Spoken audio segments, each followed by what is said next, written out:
Et cette perspective a aussi provoqué des remous à l'Assemblée nationale.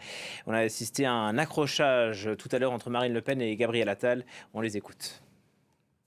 En affirmant que l'envoi de troupes au sol n'était pas exclu, Emmanuel Macron a franchi une étape supplémentaire vers la cobelligérance, faisant planer un risque existentiel sur 70 millions de Français, et plus particulièrement sur nos forces armées déjà déployées à l'est de l'Europe. Les réactions internationales qui se multiplient démontrent que cette inquiétude se diffuse en Europe et dans le monde entier. Madame Le Pen, vous défendiez une alliance militaire avec la Russie. Pas il y a 10 ans, pas il y a 5 ans, il y a seulement 2 ans. C'était dans votre programme pour l'élection présidentielle. Si vous aviez été élue en 2022, Madame Le Pen, on ne serait pas en train de fournir des armes aux Ukrainiens pour se défendre, on serait en train de fournir des armes à la Russie pour écraser les Ukrainiens.